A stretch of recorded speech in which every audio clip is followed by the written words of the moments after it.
the House of Night series, the Fledgling Handbook 101. I don't have any water, so spare me. Y'all know I'm a bit exhausted. Left off, we were talking about different rituals that they do in the school, whether you're a part of a different group or what have you. Now we're going to do the spirit release of a familiar. A familiar is an animal, like a pet. And for most House of Night students, their familiar is like a cat or a dog or whatever, mostly cats. Element Earth. The lovely city of Bergen, Norway, was founded in 1070 AD by the sons of Erebus warrior Olav Kyrre. The city thrived, filled with the merchants and craftsmen, artists and poets.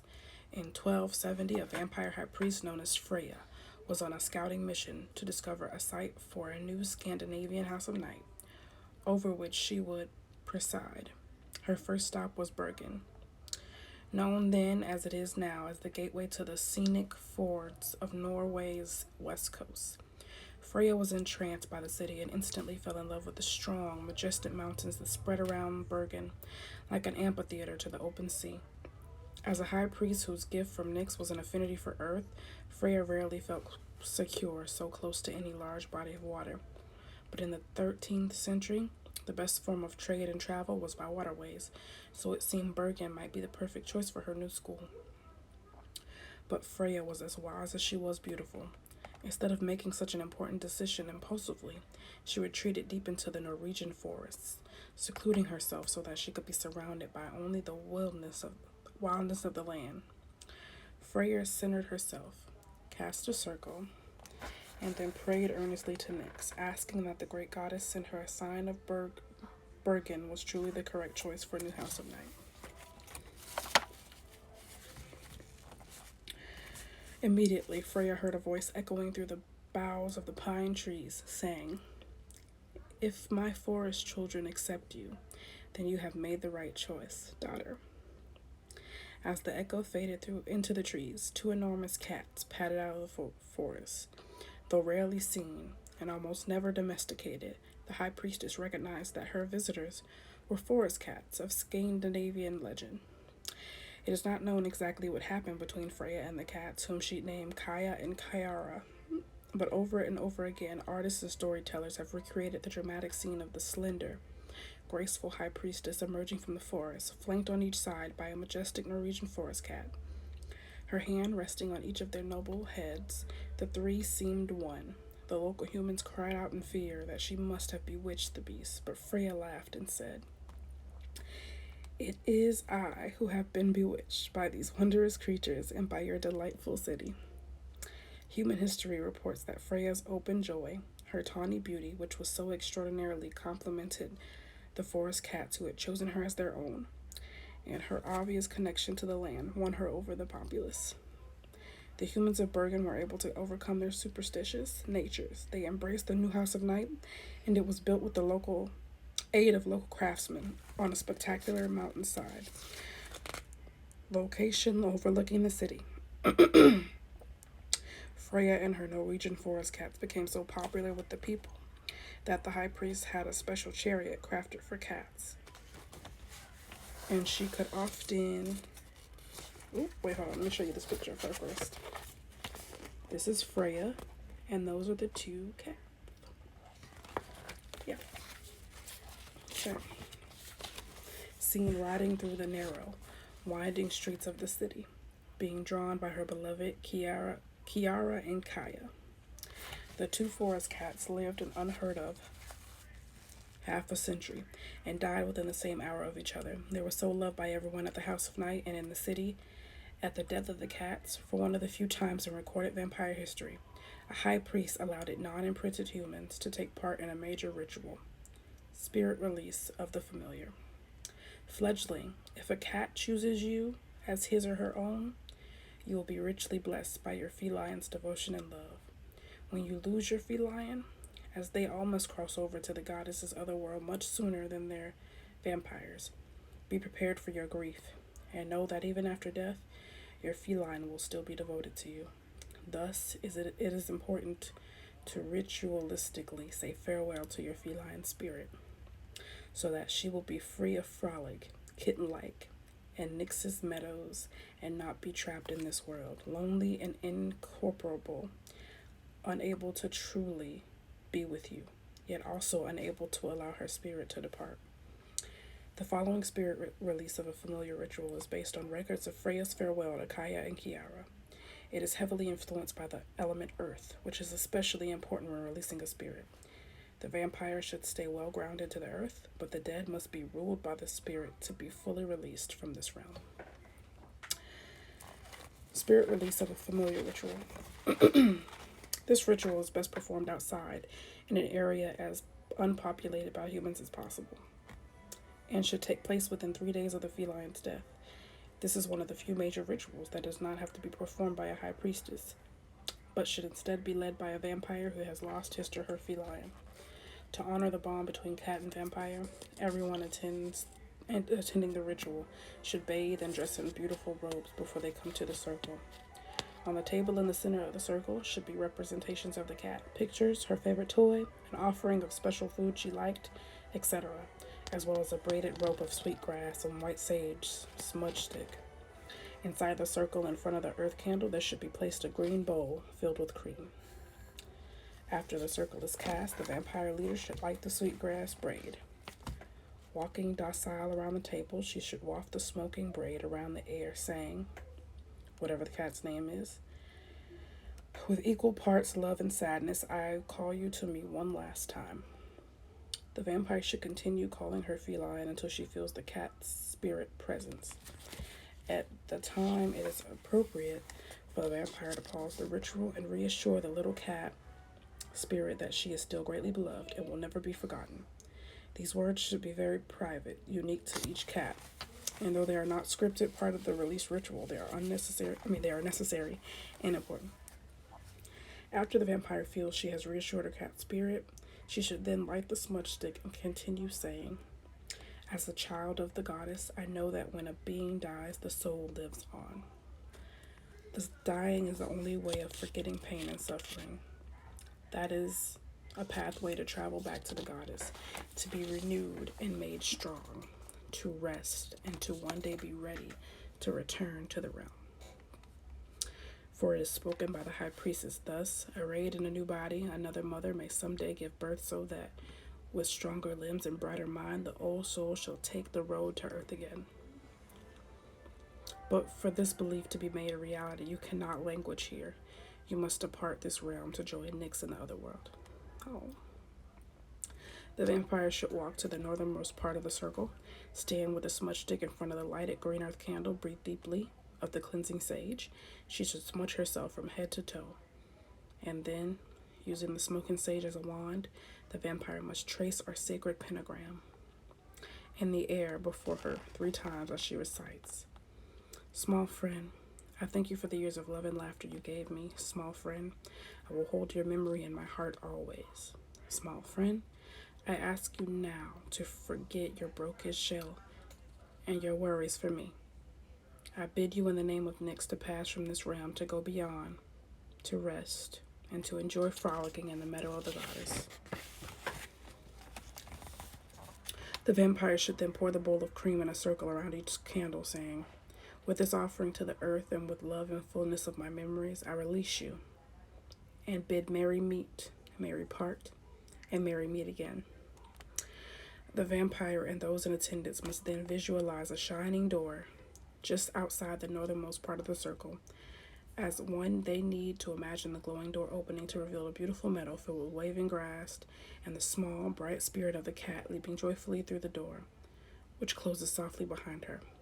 The ritual is then complete.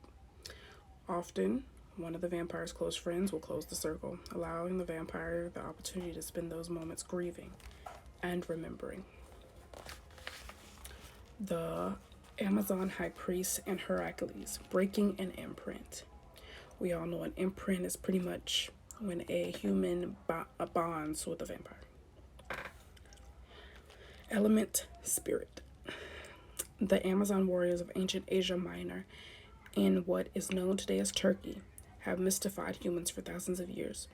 They are not mysterious to us, fledgling, because we know exactly who the Amazons are and where they lived and what became of them. The Amazons were a group of vampire priests who chose to live separately from all men, even vampire males. It is documented. I'm sorry, I just had a thought. It is documented by the Vampire High Council that in the first century, a priest named Hippolyte approached them with a petition signed by 25 vampires requesting that they be allowed to withdraw from society and make their own coven, free from male influence. The council granted the priest's request and even aided Hippolyte and her women in establishing their isolated segment of the coast of the Black Sea, high in a rugged mountain range known as the Amazonians, at the site of the spring of the Thermodad. There the priests lived in utter freedom. They continued to be faithful in her worship to Nyx, but other than the goddess, they answered to no one except Hippolyte. They were expert equestrians and fearless warriors who dedicated themselves to training in the arts of archery and the use of the deadly double-sided battle axe. Legend says they even tamed the majestic tigers of Asia Minor, who were as devoted to them as our beloved felines today. But the Amazons, as they became known, caught the attention of the Hellenistic Greeks. Heavily patriarchal, the Greeks could not bear the thought of women existing without men. So a Greek king, Eurystheus, sent his great hero, Heracles, to steal from Hippolyte her golden breastplate. Knowing the violation would cause the women to take up arms to defend themselves, the Greeks planned to let the Amazons strike the first blow, and then they would not slaughter them in retaliation. Fledgling, this is not the first nor the last time humans have misunderstood vampires or underestimated them. Jesus Christ. Heracles did make his way to Thermodon, but he was surprised when he and his men were welcomed graciously by the Amazons. Hippolyte herself ordered a banquet feast for their guests. The vampires danced and sang and celebrated with unrestrained joy that intrigued Heracles and his men. Never before had they seen women so powerful and beautiful and alluring. That night, Hercules invited the raven-haired Hippolyte to drink from him, which was when the Amazon queen, and the greatest hero of the Greeks imprinted. You see, Fledgling, the Amazons did not hate men. They simply wanted a life free, on their own terms, owing allegiance only to their queen and to Nyx. They chose to be their own warriors, workers, helpmates, and companions. For the next 2 months, Heracles didn't leave Hippolyte's side. Day by day, they galloped horses through the treacherous mountain passes and matched each other, arrow for arrow, on the archery range. But by night, they loved each other completely. But their contentment was only temporary. As the 2 months came to an end, Heracles revealed to Hippolyte his king's hidden agenda to send him to steal her golden breastplate and provoke a war between Amazons and Greece. Upon hearing the news, Hippolyte smiled, went into her chamber, returned with her gold breastplate, and gave it to Heracles, saying, "You cannot steal a thing with which you have been gifted. There will be no war, as that would not be Nyx's will, nor would it be good for my woman. So take this gift to your king, along with my deep affection for you, my brave, beautiful Greek warrior." Now remember, Fledgling, Cleopatra has already taught us this lesson about the dangers of a vampire becoming overly infatuated with her consort. You also need to understand that it can be as equally destructive as if a consort becomes obsessed with his vampire. Heracles replied that he would not return to Eurystheus. Instead, he would stay here by Hippolyte's side for the rest of his life. The queen's reaction was shock and dismay. She did not falter, but insisted that Heracles return to his world, where he belonged, explaining to him that she hadn't thought he understood the bond between them was only temporary, that the two of them could not be together in this lifetime, as she, along with her women, had pledged to live lives free of men. Human mythology spins a wild tale to cover up what followed Hippolyte's rejection of their hero. But the story of the bloody battle between the Amazons and Heracles' men, and the report that Hippolyte and her women were slaughtered is only fiction. The truth is that the Greek hero had to be bound by his own men and dragged away from the Amazon queen's camp, and that he was carried away. He shrieked oaths, swearing he would return and reclaim her love. Hippolyte thought she knew what she was due, but before taking action, she isolated herself for 3 days and 3 nights, praying to Nyx, who came to her in a dream at the end of the 3rd night. The goddess simply nodded once and said 3 words, "Yes, my daughter." The queen returned to her women, knowing that she was indeed on the right path. She explained that she believed the Greeks would not be satisfied to leave them in peace once her rejection of Heracles became public knowledge. So they would have to leave the wild beauty of Thermodon and become spirits themselves if they wanted to remain free.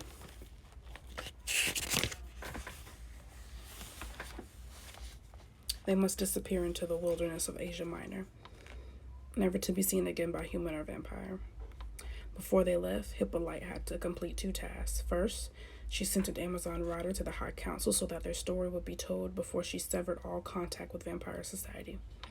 To ensure Heracles could never track her through her blood bond and lead the Greeks to them, Hippolyte performed a ritual to break the imprint. And then the Amazons disappeared forever. Human mythology records Heracles did not survive for long after Hippolyte broke their imprint. The myth says a poisoned cloak killed him. Vampires understand that the poison was in his own mind, and the cloak was symbolic of his inability to allow his love to be free. If you have the good fortune to complete the change and become a vampire, remember to consider wisely before you choose a consort. And this is her. The tiger.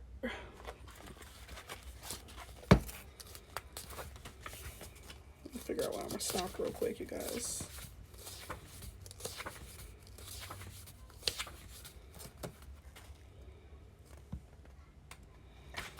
I might read chapter 3.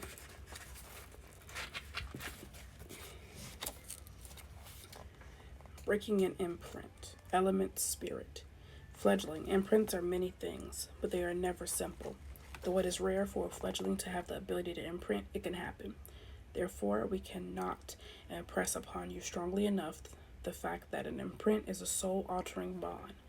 It should never come about as a result of experimentation or irresponsibility. It changes the human and vampire fledgling irrevocably. Breaking an imprint is painful, shattering. Human consorts have been killed when vampire with whom they've imprinted have been injured. Human consorts have also died as a result of their vampire purposely breaking their imprint, as evidenced in the example of Hippolyte and Heracles.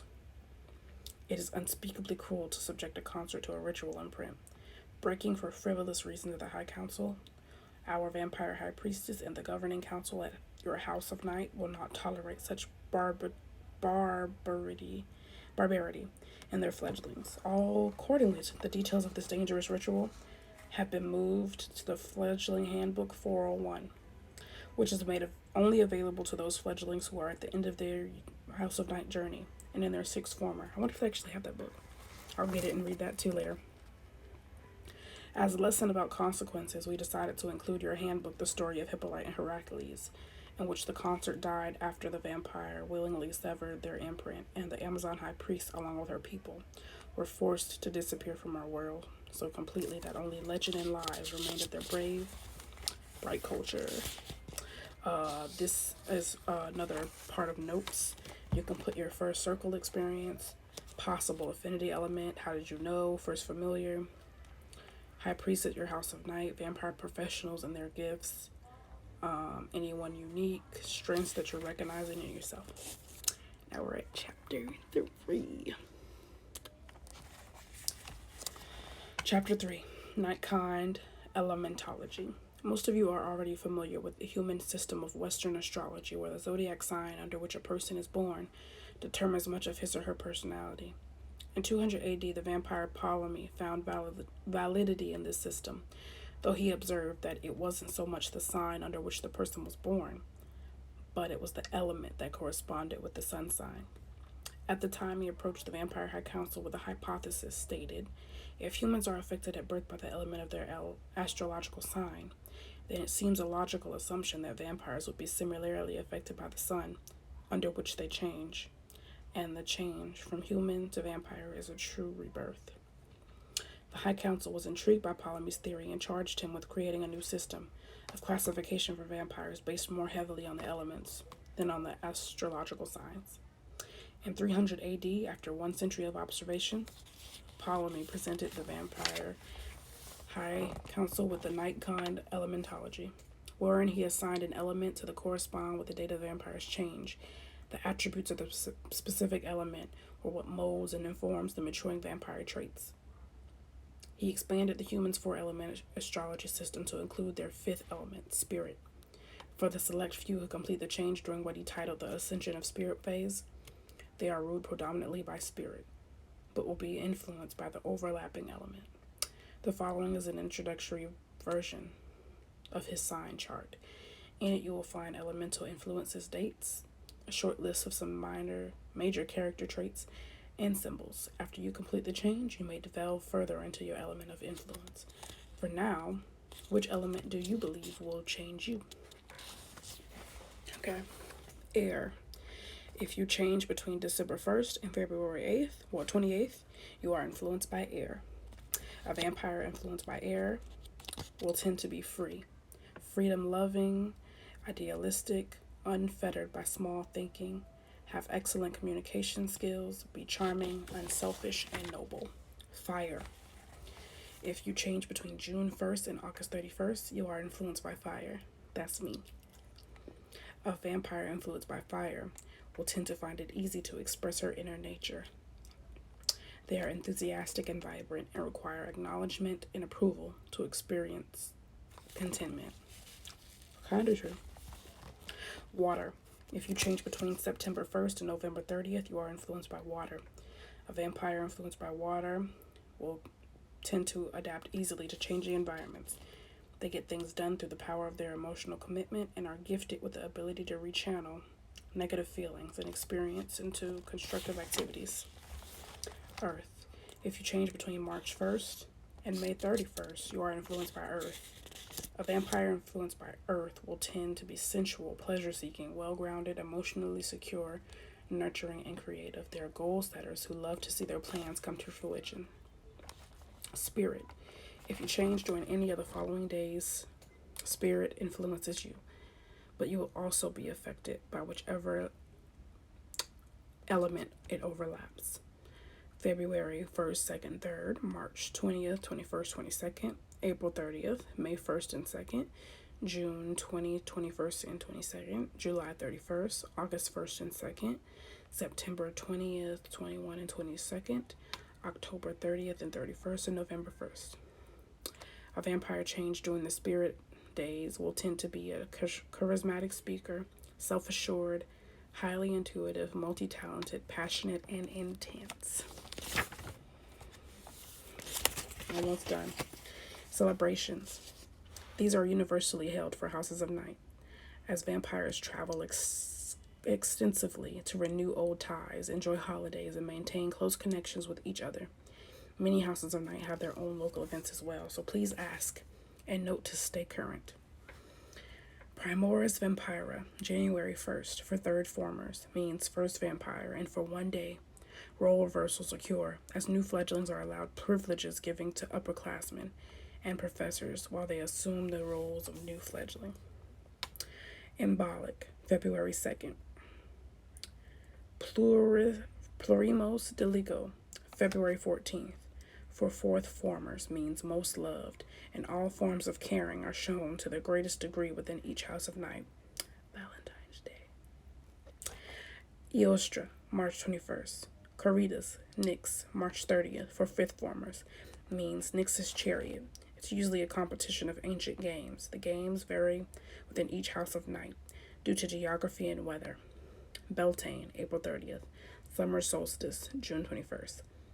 Fo Tor per Fortuna, July 21st, for 6 formers, means favored by fate and is formal blessing for them.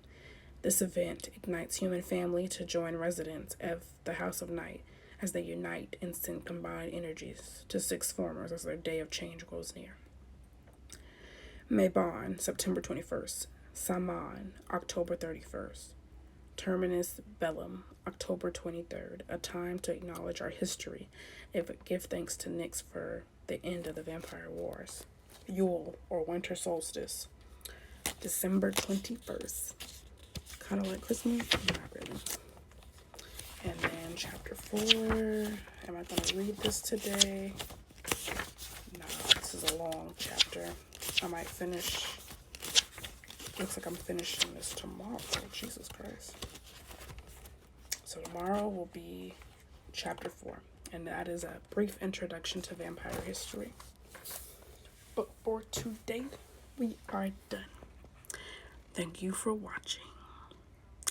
Stay tuned for the next chapter. Positive energy, all my loves.